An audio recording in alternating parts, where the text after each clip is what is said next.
If you imagine a hell that you know, the real situation in Xinjiang is 100 times worse than that. A dystopian surveillance state where every interaction can be watched, every conversation heard. There is no freedom for Uyghur people. Government workers sent to live in people's homes to monitor them. It's not like proper life you want to have. There's the human rights abuse in plain sight, and then there's the hidden. I lost contact with my family 3 years back. People rounded up and detained in internment camps, first-hand reports of systematic rape, torture, forced labour, forced sterilisation. If I do contact him, then he may be back to the concentration camp again, so I just don't want to take that risk. In 2018, the US State Department put the number of detentions at possibly more than 2 million, and now the US and others have begun calling it genocide. I can count at least 20 people. I lost contact. I don't know where are they. Human rights violations on an almost inconceivable scale against the minority Muslim Uyghur people in Xinjiang, a region of far western China. If I speak so loudly, maybe my full family, all family will get killed. Maybe I will get killed. The New Zealand government has expressed concern, but it hasn't backed those words with action. We rely on China for trade, $32 billion worth. We can't travel there anymore, not just because of COVID, but because journalists can't freely report. So we've used extensive reference material, photos, video, people's descriptions to build this city.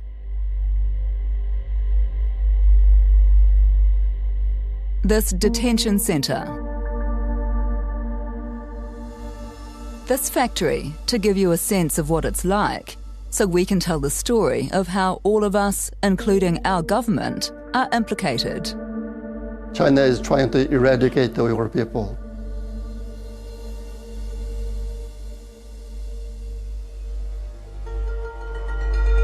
Rizwan girl Nur Muhammad wants our help. She's tried the New Zealand government and the Chinese embassy, and nothing has worked. Riz is a New Zealand citizen. She came here in 2010. I was born Uyghur. I was born to Uyghur family. So Uyghur is my identity. It's like God-given, you know. It's part of me.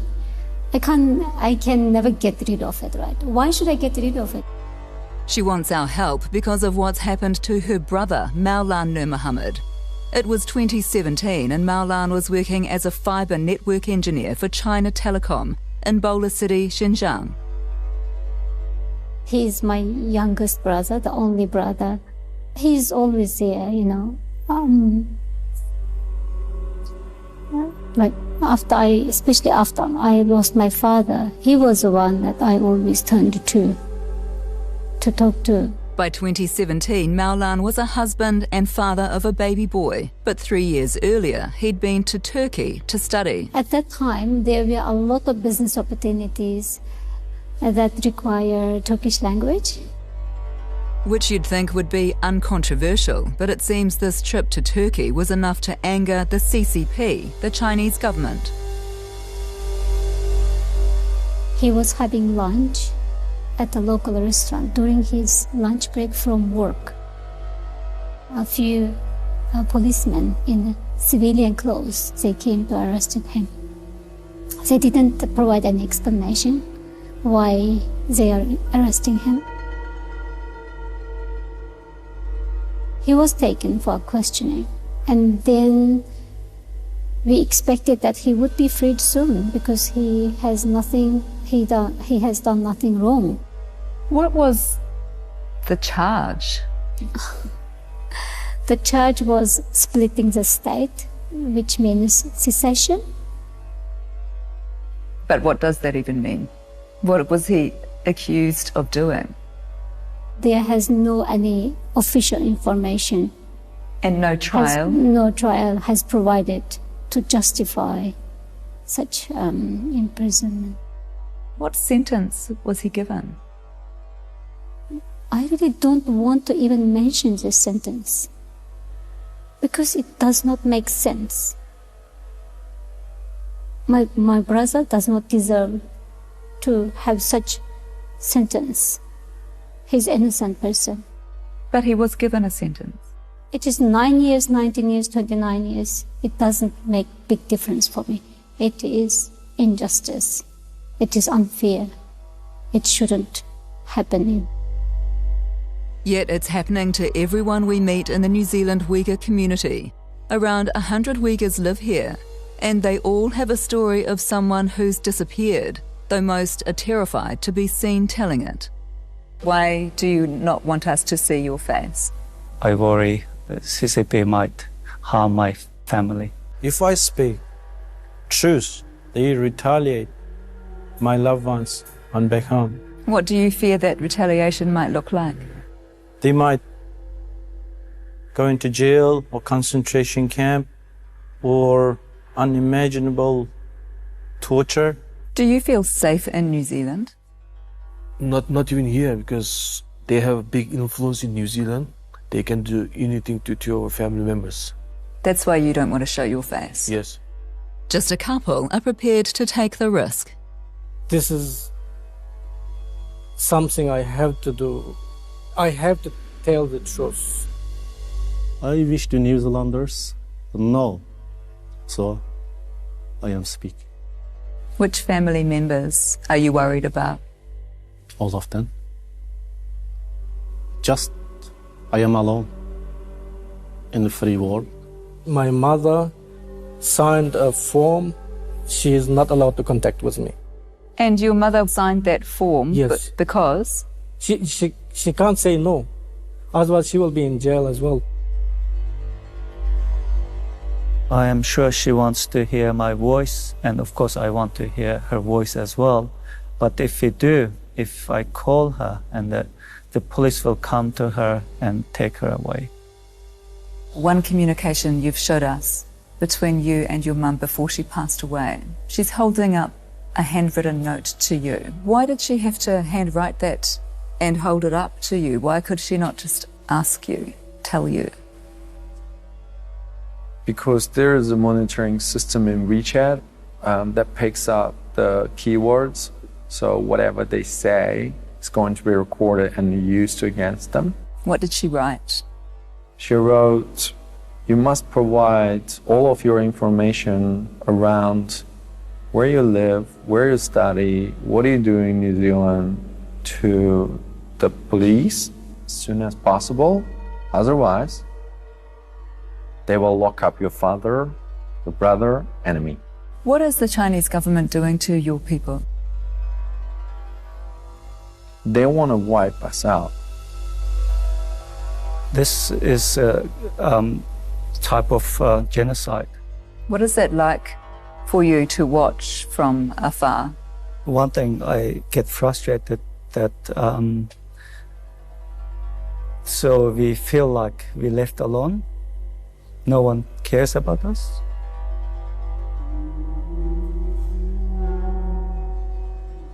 Most of the Uyghurs we're speaking to are New Zealand citizens. So does New Zealand care? Good afternoon.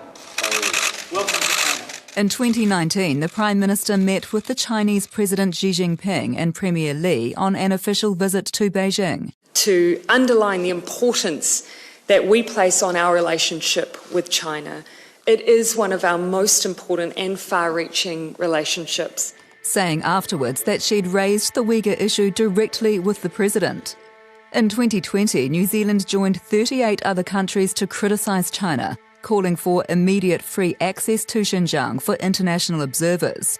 And then more recently, we have consistently as a nation raised concerns around what we've seen with the Uyghurs. We've raised it at the highest level. I raised it face to face with the leadership when we were in Beijing. I don't know what could be stronger than raising it face to face with the leadership in Beijing. Speaking behind closed doors is one thing, but other countries are doing more. Mr. Speaker, internment camps, arbitrary detention, political re-education, forced labour, torture and forced sterilisation, all on an industrial scale. It is truly horrific. Mr. Speaker, we have a moral duty to respond.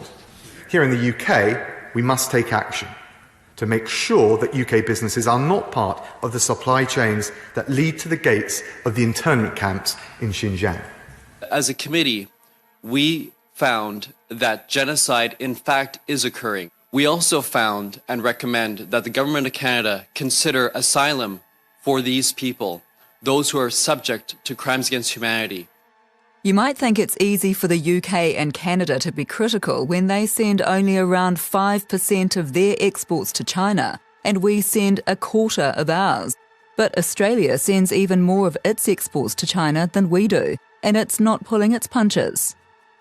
To ignore the plight of the Uyghurs would send a signal to every nation around the world that Australia doesn't care about human rights as long as its powerful trading partner is trampling on them.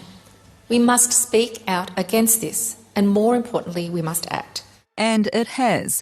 In 2020, Australia introduced legislation banning the importation of goods from Xinjiang and goods produced by forced labour in other parts of China. So what, practically, have we done? In many ways, it seems like it's in the too hard basket for New Zealand. Our colleague Anna Fifield is the former Beijing correspondent for The Washington Post. She has reported extensively on the Uyghur oppression. How compromised are we by the fact that our two-way trade is worth $32 billion a year? Are we scared to take on China? I think many countries are scared to take on China because China has shown that it will react economically and diplomatically with impunity. But that doesn't mean that we shouldn't be following suit and raising these same issues and continuing to show China that we won't stand for this. This is not in line with our values, because I think when we look back on this, we will want to know that we have stood up for what we believed in and not just being kind of mercenaries to our economy and our trading relationship. I would have thought that that something would have been done by now, since it's been so long and so many people have been suffering. That, like, after all this time, how come we haven't really, like, done anything big, you know? The consequence of being scared to take on China is that we're in danger of putting business relationships before the persecution of a people. As part of our investigation, we've zeroed in on New Zealand's links to the technology driving the most intensive surveillance in the world. And this surveillance comes in the form of high-tech surveillance, cameras, tapping into phones, monitoring telephone conversations, doing cell phone checks on the street. Essentially, no one is completely free or can avoid the purview of the state. Which even includes Uyghurs being forced to give up their biometric data, DNA samples, fingerprints, and voice prints or samples of speech. Voice print technology is frightening because you could identify someone from an anonymous recording of a telephone call. You can figure out exactly who that person is by their unique voice print. And the leading producer of voice print technology is a company called iFlyTech. I am AI. I am iFlyTech. A multi-billion-dollar enterprise that specialises in artificial intelligence and robots. iFlyTech is a massive homegrown Chinese company. Part owned by the Chinese government. It's very much a part of the system. And since 2017, there have been concerns raised publicly about iFlyTech's technology being used in the human rights violations against Uyghurs, to the point that the US ended up putting iFlyTech on a trade blacklist. What do you think a Chinese company's appearance on that particular blacklist should mean for New Zealand businesses dealing with that company? It should absolutely raise alarm bells that it is on this blacklist. There is some real cause for concern and that we should not be dealing with them. But we are. In fact, iFlyTech has links which go all the way to the beehive.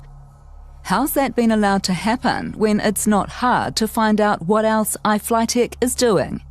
As early as 2017, iFlyTech has been supplying kindergartens in rural Uyghur communities in southern Xinjiang with smart robots that are employed to help minority children learn standard dialect of Chinese, known kind of popularly as Mandarin. Kindergartens like this, surrounded by barbed wire, the signs say only Chinese must be spoken.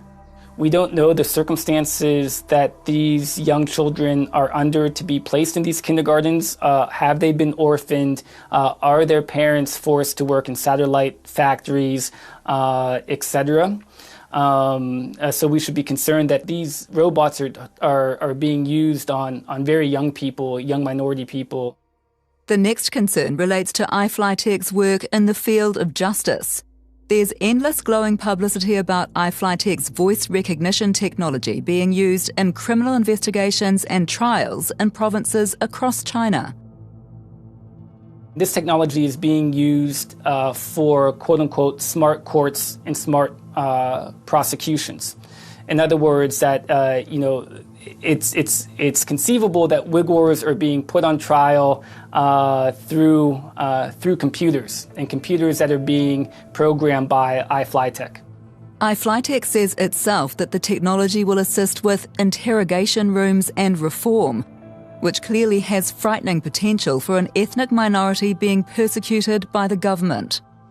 So why would this Auckland tech company, Rokos Global, sign a partnership deal with iFlyTech? We're at the dawn of the golden age of robotics, and at Rokos we're excited about accelerating this industry for good. Certainly, I wouldn't want any of my profits coming from a company that is essentially aiding and facilitating the cultural erasure of a people. Rokos has said publicly the partnership is for commercial purposes only, and that its platform is not used for military or police applications. We'd like to know how Rokos is able to guarantee that, because our advice is it can't. There are so many questions. Hello. Hello, is that David? Yes, it is. Hi, David. It's Paula Penfold calling from Stuff. You'll be aware that we've been in contact with Rokos regarding wanting to talk about your partnership with iFlyTech? Yes. We have sent you our correspondence with why we are not interested in being interviewed. Yeah, I mean, all it says is that Rokos was not involved, but not involved in what? I mean, the central question is clearly that you have a relationship with a Chinese company which is known for its role in the human rights abuses against Uyghurs. And I'd like to know how you navigate that partnership, how you justify that partnership. I would appreciate if you could follow the request for our media channel. If you won't talk about it, can you please assure me then, if we put these questions to you in writing, will you respond? I'm asking you to follow the standard media Yeah, channels. and I'm asking you for an undertaking that if I do that, if we follow again that media channel, will you answer our questions? I'm absolutely can confirm that I will review anything that you send via our media channels. So we send off a list of questions via the media channels. The bigger point about Rokos, though, is who owns it, because the answer, at least in part, is you do. Through this, it's a small stake, only 3.54%, but it's who it's with that matters. The Aspire New Zealand Seed Fund, which is owned by the government. The New Zealand government will try to distance itself by saying that its shareholding is small and that it has no real influence. Is that a defence? Absolutely not. I don't think you can separate, any so-called positive relationships with a company that's doing very dangerous and destructive things. And it's not about the quantity of the partnership or the quantity of the shareholding, but that the shareholding exists at all. You're talking about very small shareholdings, but if the New Zealand government wants to, I guess, live by its values, it really needs to satisfy itself that it's happy to collaborate with companies like iFlyTech. And it's not only through that small shareholding in Rocos that the government has a link to iFlyTech. The majority shareholder in Rocos is Icehouse Ventures, which also has its own direct partnership with iFlyTech. And Icehouse Ventures gets $700,000 a year from the government. Icehouse Ventures also refuses an interview, saying its relationship with iFlyTech is no different to any of its other partnerships. Well, hardly, since this partnership is with a company directly involved in the human rights abuses of Uyghurs. Icehouse also says it's difficult to vet all aspects of what its partners do, even though the concerns about iFlyTech are easily found online. But stepping back, what about the government and its financial ties to Icehouse Ventures and Rocos? I don't think there's anything wrong with the New Zealand government supporting innovative New Zealand companies. The issue might arise where that company is in a collaboration with a problematic Chinese company. I think the government probably should assess the optics of tacitly supporting a collaboration like that. Yeah, what the Chinese government is doing is a crime against humanity.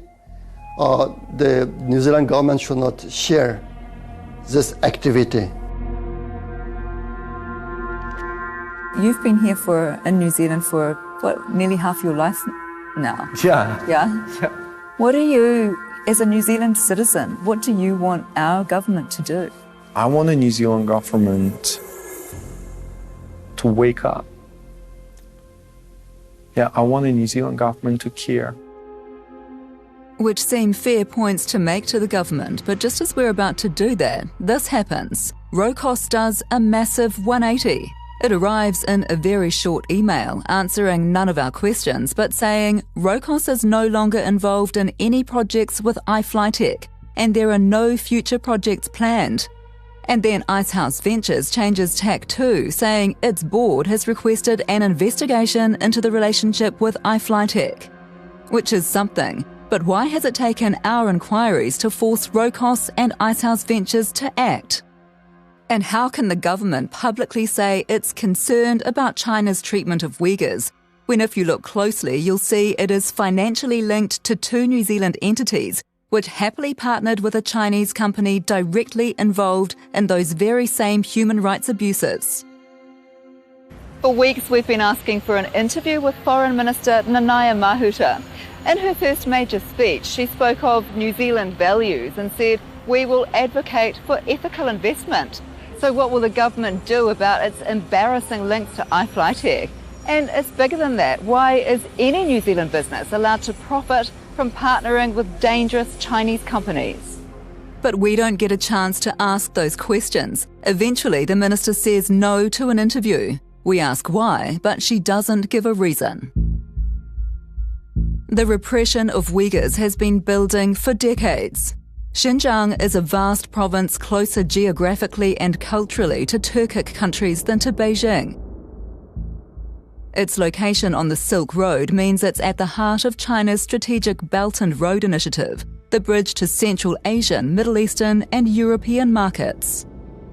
So for this project to be successful, China needed a stable land, stable Xinjiang. So now the Uyghur people became a problem.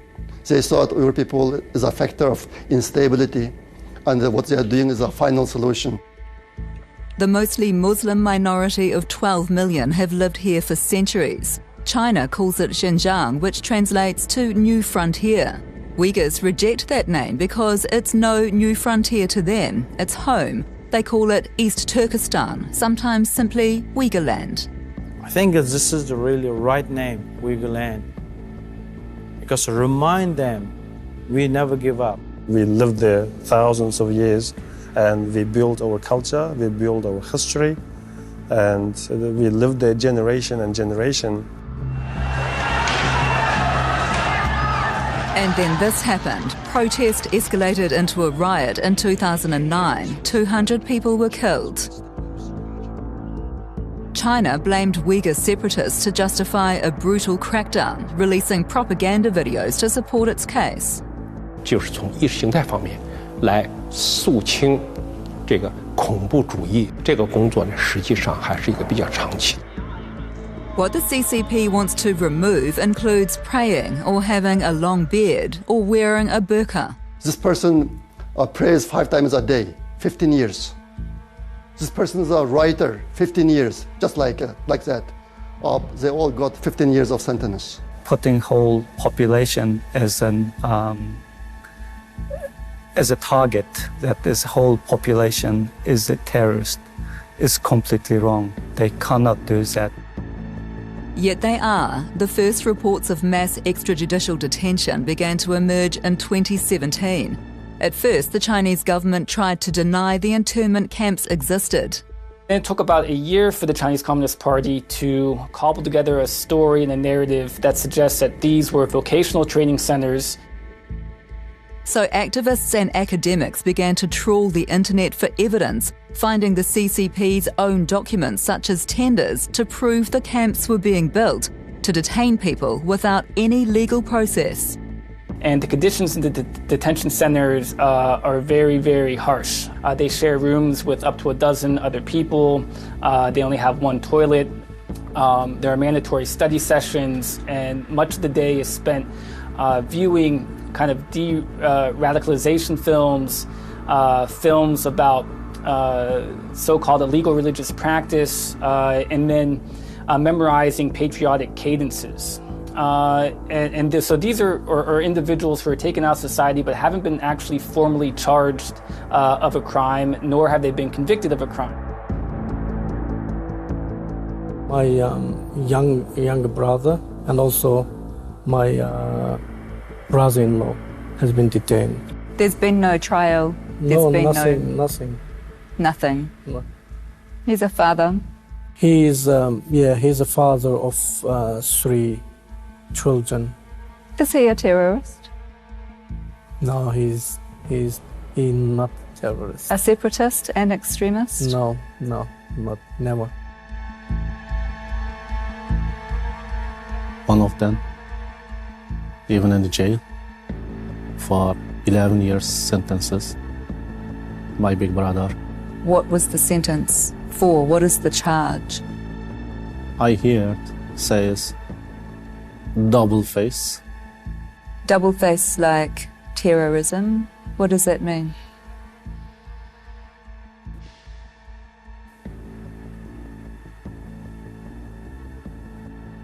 Because maybe he didn't follow the rule.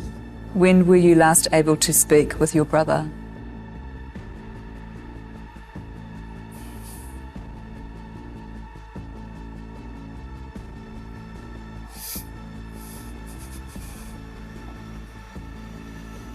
Maybe 5 years. In 2019, the Chinese government then tried to claim what it called trainees had all graduated from the supposed vocational re-education centres. But Australian researchers used satellite imagery to identify 380 suspected detention facilities to prove they were still being built. You can see these centres, the largest of which is about 5 kilometres long, just appear kind of out of the desert in Xinjiang, some of them. You'll see multiple layers of fencing, high walls, watchtowers. Sometimes a particularly chilling example was there's a caged, sort of wire caged entrance tunnel from the processing centre where detainees arrive. They're frightening and forbidding places. Remember how we said journalists can't freely report? I hadn't even got to baggage claim before the police were there waiting for me. Well, this is what happens when they try. Okay, so what happened? And then right now I can listen to you. Yes, what happened? Nothing. These men were obstructing us. All we were doing was walking on the street. We were doing nothing. Anna Fifield was last in Xinjiang in 2020. They were following us and monitoring us at every step. What did you see in relation to internment camps, detention centres? They've built many much more traditional prisons around the place. So they've moved into a situation where they are treating people like criminals now much more than they were previously. On which note, you're aware that we're looking at the case of Maulana Nur Muhammad. So he's serving a 9-year sentence at Bayer prison in Shahidza city, which is run by the ex-PCC. What is that? Yeah, so this is a construction company, but it is owned and operated by the Bingtuan, which is this paramilitary organization it's part of China's security apparatus, but it operates only in this Xinjiang area. And they have really been at the forefront of the Chinese government's efforts to keep this population under control there. You can see by driving around these places that there are work areas, hard labour areas near these prisons. One NGO describes it as an open pit mine for clay, for bricks. Oh, that means they use detainees in forced labour? Correct. Nobody should be forced to in that kind of labour. I insist that my brother should be released. He should be freed.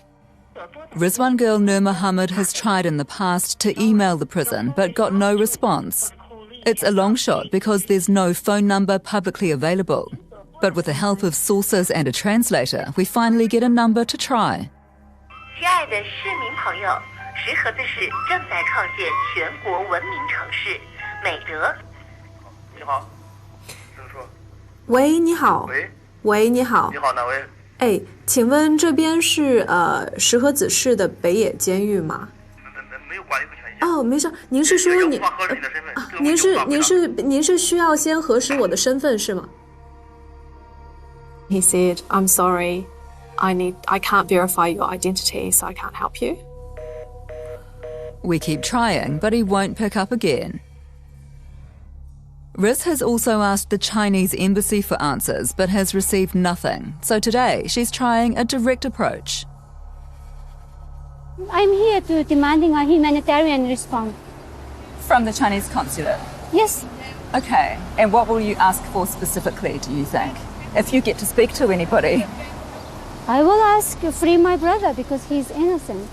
We are demanding the Chinese consulate, the highest official entity of the Chinese government in New Zealand, to respond to us, to release my brother, bring a complete stop to my family's suffering.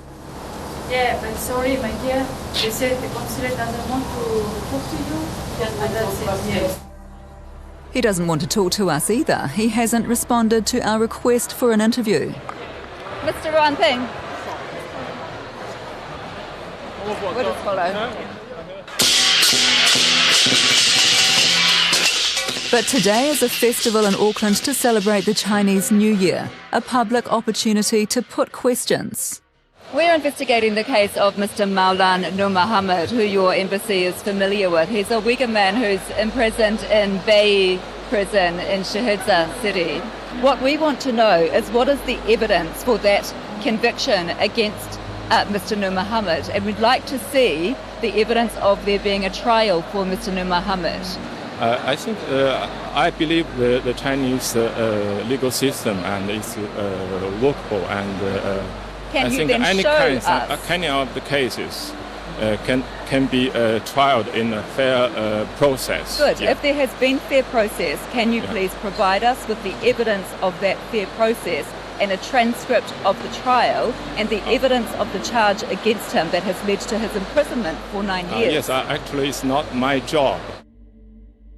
So we follow up with the Chinese embassy, reiterating our request, but their reply tells us only what we already know, giving us no evidence, no proof of a trial. What else is left for Riz then? What is the government doing to help her? Senior officials did meet with the Chinese embassy, but we've seen the resulting correspondence, and China supplies no new information and simply brushes off Maulana's case as a domestic issue. It's true, he's not a New Zealand citizen, but Riz is. And when the minister speaks of values guiding our diplomacy and that we champion human rights, why aren't we doing that for Riz? Should we be letting the Chinese brush this off in this way when a New Zealand citizen is bravely trying to help her brother? I think New Zealand should be speaking out about this case and the other cases, and the whole situation in Xinjiang at every opportunity.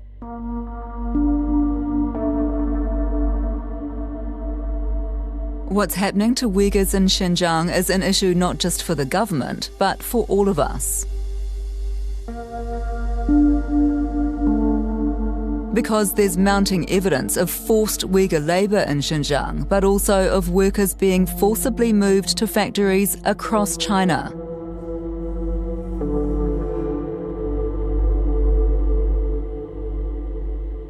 And here in New Zealand, our shelves are lined with products made by global brands that are household names, which have been linked to that forced Uyghur labour. What happens in those factories? Uyghur workers are kept in separate dormitories. They're constantly surveilled. They have to attend patriotic education, have to attend Mandarin classes. They're generally not allowed to practice their religion. A Washington Post journalist visited one of the factories we found and found it was surrounded by high walls, barbed wire fences. That journalist was Anna Fifield. There were thousands of Uyghur, mainly young women, who had been shipped from Xinjiang to this relatively remote place to work in a factory. What was being made in that factory? So this was one of Nike's biggest factories in the world, and Nike had previously undertaken to do its due diligence and make sure that its supply chain was clean, and it was clearly just patently not. It's not only Nike. Will there be other big global brands tainted by forced Uyghur labour selling their products here in New Zealand? Absolutely. The research has shown that big international car companies, computer companies, clothing companies across the board have links in their supply chains to forced Uyghur labour from Xinjiang. Other countries have legislated to prevent the sale of products made through forced labour. New Zealand has not. Yeah, I hope that the government will be paying attention and seeing that it can take a stand and it can add its voice to this international chorus. I mean, I think there are cases where we can actually do things about it, as in the case of the Nike factory in Qingdao, and where they stopped that practice. But even if it doesn't result immediately in a change of practice, it's incumbent on us to stand up and say, this is wrong, and we don't want to support this, we don't want any part of this, like, we object, and we will find a way to make sure we're not part of it. Is there reticence because of the clearly very complicated political and trade ramifications when you do bring in such legislation? It's hard to be pro-slavery. I mean, I think it should be pretty straightforward that no one wants to be buying goods made with forced labour. So if there's reticence, I don't see why there should be. What the Chinese Communist Party is doing to Uyghurs is the largest scale detention of religious minorities since World War II. But try talking about it with Chinese officials here. It's totally fake news. It's totally fake news. Mr. Wan, there is evidence coming out every day from former detainees. There is satellite imagery of the building of detention centres. There is the Chinese government's own documentation of tenders being let for the building of detention centres. There is evidence of forced sterilisation of Uyghur people, of women being forced to undergo abortions. This is the evidence, Mr. Wan. It's fake news. It's from some institute in Australia, and then they found that this institute funded by the Department of States of United States. So the information provided by the U.S. So that's the fake news. It's truly fake news. The Australian I don't want to discuss that. And Mr. Wan, in terms of the treatment of Uyghurs in Xinjiang, New Zealand citizens cannot even communicate with their relatives in Xinjiang. So you just talk about this kind of fake news. Well, I cannot make any comments on that. Every single member of the Uyghur community we have spoken to in New Zealand, it's family members or friends who have been detained by the Chinese government in Xinjiang. I don't want to talk to you about that once again. It's baseless. It's baseless. It is not baseless, Mr. Wan. Mr. Wan, there is evidence coming out every single day about the atrocities being committed by the Chinese government against the Uyghur people. Maybe after several years you will know the truth. Yeah. Or maybe the people directly affected by the atrocities know the truth already.